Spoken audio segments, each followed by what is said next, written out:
Hey friends, thanks so much for joining me today. I have something to talk to you about, and that is a stud finder.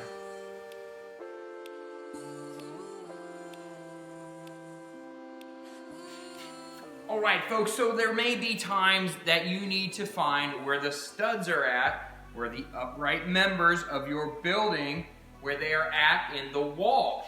So, one thing you can do is you can tap.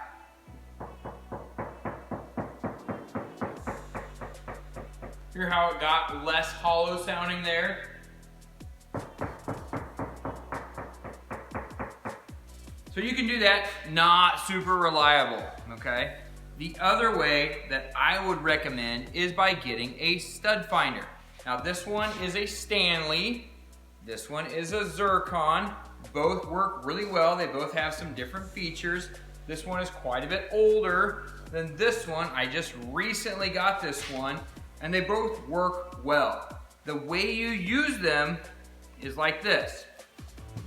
You put the stud finder on the wall, push the button, and slide it over. And then when it beeps, that's supposed to be the edge of the stud.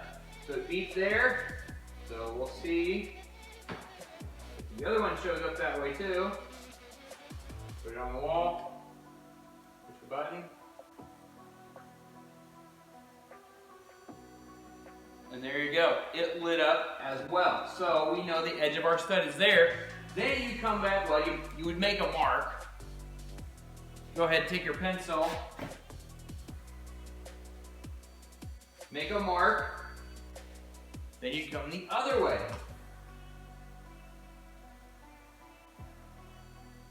There you go. There's the edge of the other side of the stud.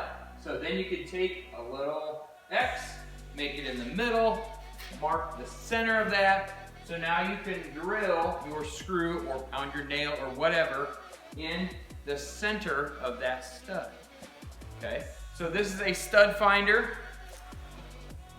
This is a stud finder.